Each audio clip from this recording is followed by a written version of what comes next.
Olá pessoal, eu sou a professora Thalita, professora de língua portuguesa, e hoje então nós vamos para a nossa primeira aula de literatura. Nós vamos falar então sobre romantismo, mas a gente não vai falar do movimento de modo geral. A gente vai focar então na poesia romântica. Gente, vamos entender então a que contexto acontece o romantismo. Ele vai acontecer, então, na segunda metade do século XVIII. O que tem de tão importante nesse século? A Revolução Francesa. Gente, a Revolução Francesa, ela traz, então, vários ideais que vão influenciar tanto a Europa quanto as Américas. Liberdade, igualdade e fraternidade são os ideais, então. Lembrando, gente, que a Revolução Francesa ela foi importante porque a burguesia se tornou, então, a classe dominante. Por quê, gente? Até então, quem dominava, quem tinha poder, era a galera que tinha títulos de nobreza. Então, reis, príncipes, duques, viscondes. Agora, gente, isso acabou. Então, qualquer pessoa pode, então, ter esse poder político. Então, gente, a Revolução Francesa ela vai influenciar quase o mundo todo. A gente tem, então, como a obra que deu início ao romantismo no cenário mundial, Os Sofrimentos do Jovem Werther, do Goethe. Goethe, gente, é um autor alemão. Esse livro aqui, ele é uma espécie de diário, onde esse jovem vai contar de todo o seu sofrimento. Gente, muito cuidado, se vocês querem ler esse livro, estejam psicologicamente estáveis, porque ele é um livro que trata, então, de um cara que é depressivo, e na época, a gente levou várias e várias pessoas a cometerem suicídio, então muito cuidado com a leitura desse livro. Também, gente, aqui no Brasil, o que vai então inaugurar o nosso romantismo é um livro bem mais leve, que é Os Suspiros Poéticos e Saudade de Gonçalves de Magalhães. Gente, o romantismo brasileiro ele aconteceu um pouquinho depois, tá?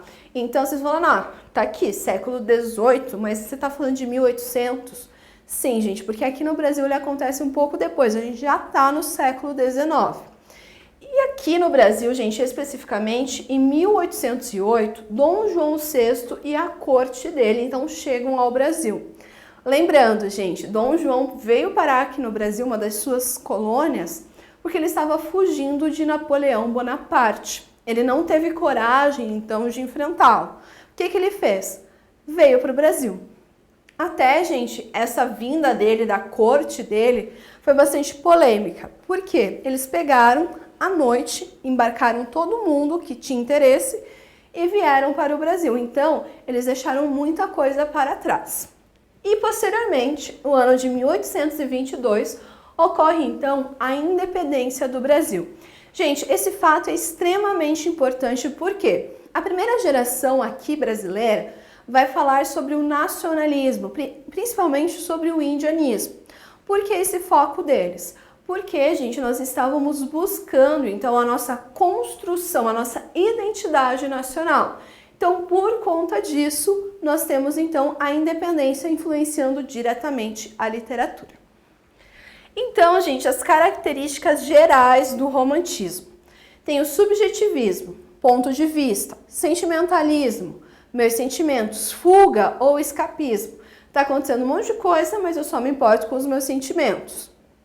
Valorização da natureza, nacionalismo, sentimento de missão, como escritor eu tenho a missão de fazer algo, e liberdade de expressão, posso escrever sobre o que eu quiser.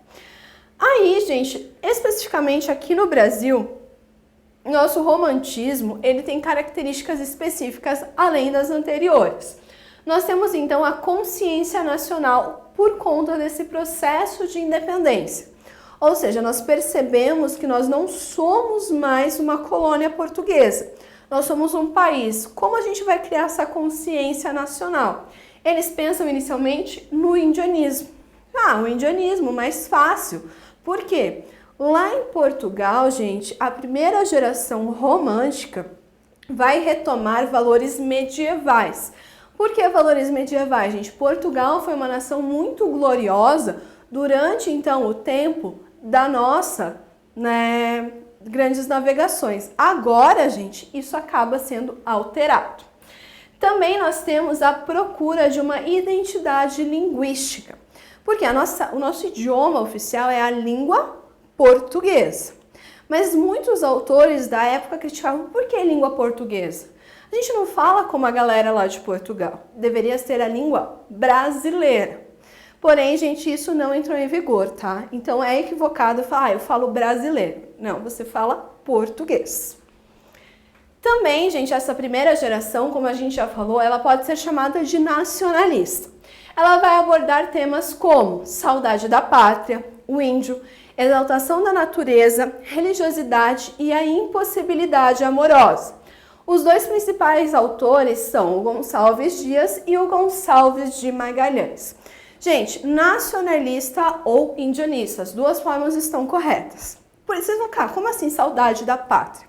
Nós tivemos autores que estavam aqui no Brasil e foram exilados. Por serem exilados, então, eles vão escrever, principalmente o Gonçalves Dias, sobre essa saudade que ele sente, então, da sua pátria. Também, o índio vai ser destacado, mas o índio, gente, de forma totalmente idealizada.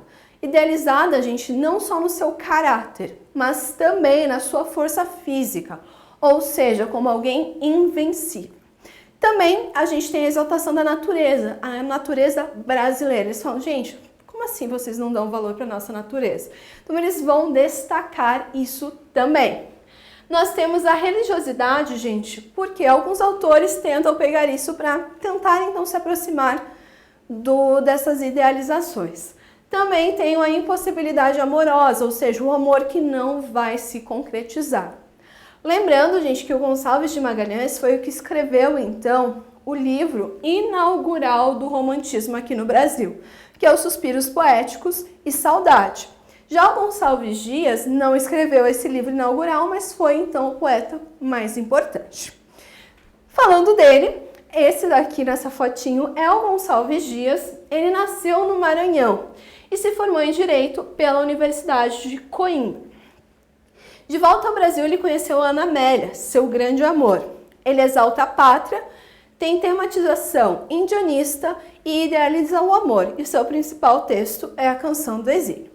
Gente, ele foi para Coimbra estudar Direito porque aqui no Brasil nós não tínhamos universidades naquela época. Então, grande parte da galera que tinha condições de estudar tinha que ir para a Europa. Tanto, gente, que nessa época teve um decreto imperial do qual a gente deveria chamar advogados e médicos de doutores, tá? Nós tínhamos esse decreto porque eles consideravam, então, que essas pessoas eram superiores a eles. Por isso, o termo doutor. Também, gente, há outra explicação para esse costume nosso, por causa dos escravos. Diz que os escravos chamavam, então, os médicos e advogados, que eram as profissões mais comuns da época, de doutor. Ou seja, o que a gente chama hoje de doutor. Gente, essa Ana Amélia, que o grande amor do Gonçalves Dias, tem uma história bastante peculiar envolvendo ela e ele. Por quê? Ele pega e se apaixona por ela quando ele retoma o Brasil. Só que daí ele vai conversar com a família dela, que era tradicional na época, para pedi-la então em casamento. A família dela não aceita. Por quê? Porque o Gonçalves Dias, gente, era mulato, tá? Então a família dela não aceita por conta da cor da pele dele. Aí ele fica muito mal e resolve voltar para Portugal. Não faz sentido mais eu ficar aqui no Brasil. Só que um belo dia, ele andando lá por Portugal, encontra a Ana Amélia. E ela estava casada, gente, com um rapaz que também era mulato. Ou seja, foi bem triste para o Gonçalves Dias. Gente, certeza que vocês já viram esse poema em algum lugar. Canção do Exílio, que é o poema mais famoso do Gonçalves Dias. Minha terra tem palmeiras, onde canta o sabiá. As aves que aqui gorjeiam, não gorjeiam como lá. Nosso céu tem mais estrela, nossas vasas têm mais flores. Nossos bosques têm mais vida, nossa vida mais amores. Em cismar sozinho à noite, mais prazer encontro eu lá. Minha terra tem palmeiras, onde canta o sabiá. Minha terra tem primores, que tais não encontro eu cá. Em cismar sozinho à noite, mais prazer encontro eu lá.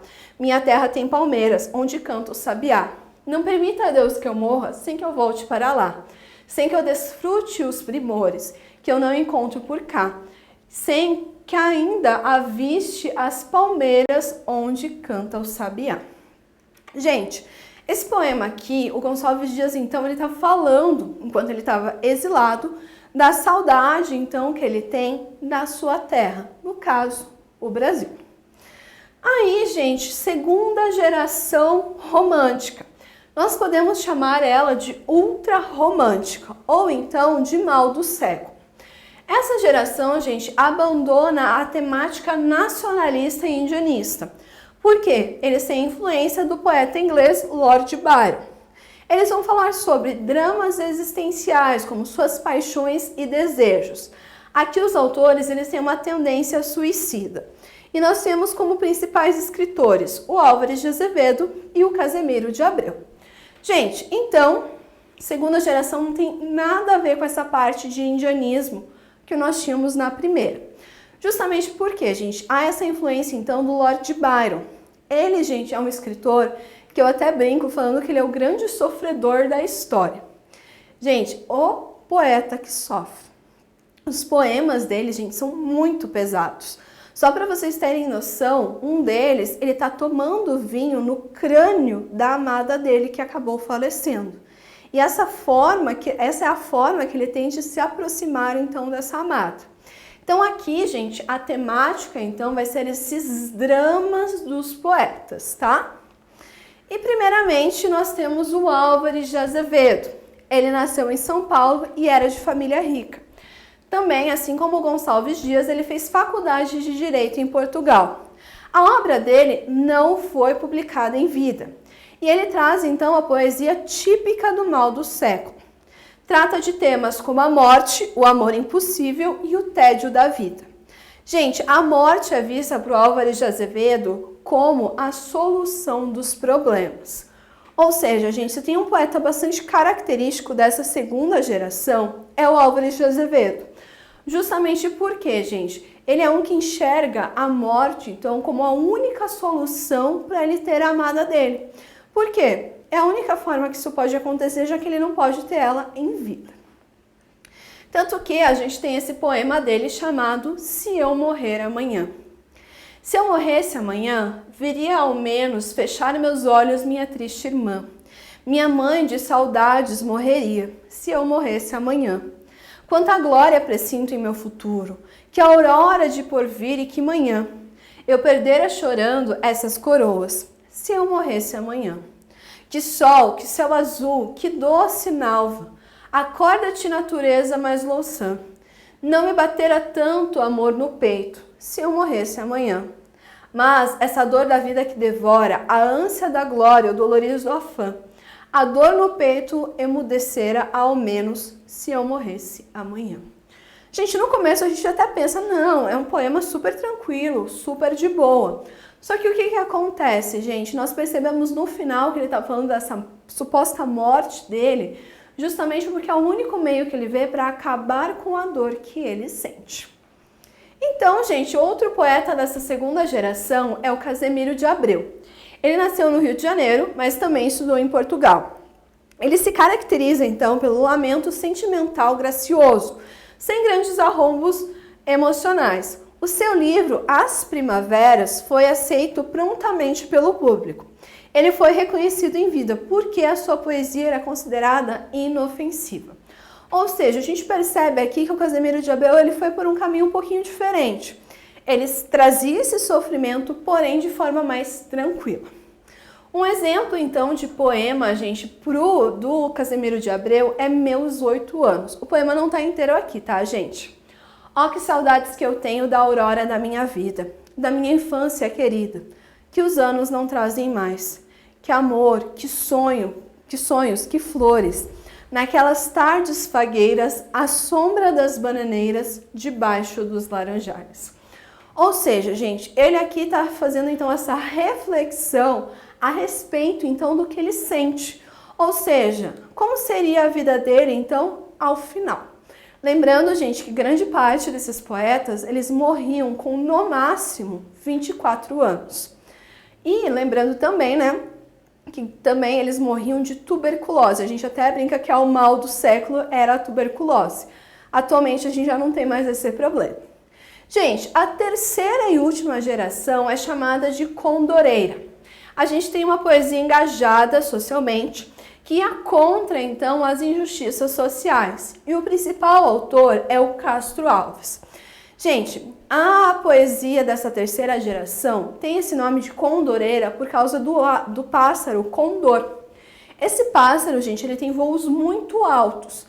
Então, eles consideram que esse pássaro, ele é uma figura representativa, então, da escola deles.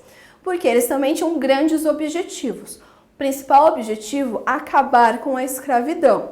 Tanto que o Castro Alves, ele vai focar essencialmente nisso. Então, o Castro Alves, gente, ele nasceu na Bahia, mas ele já fez faculdade em Recife. Ele conhece a atriz portuguesa Eugênia Câmara, que vai abandoná-lo após uma turnê. A obra dele é dividida em poesia social e amorosa. A literatura serve como arma de denúncia e combate, com instrumentos da igualdade, da liberdade e da fraternidade. Ele tem um poema, então, abolicionista chamado Navio Negreiro. Gente, o Castro Alves, então, ele vai por um outro lado da literatura. Lembrando, ele vai ter essa poesia engajada, que ele vai falar sobre a abolição da escravidão e tudo mais. Porém, a literatura dele não se restringe a isso, não que seja pouca coisa. Mas, gente, essa parte lírica amorosa da poesia dele vai ser em especial relacionada a Eugênia Câmara. Por quê, gente? Ela foi uma atriz, então, que se aproveitou bastante dele. Ele escrevia textos para que ela encenasse, então, no formato de peças de teatro. Quando essa turnê acabou, ela não quis mais nada com ele, deu um pé na bunda dele. Então, nós temos aqui, gente, um trecho de O Navio Negreiro, só o trecho inicial e final.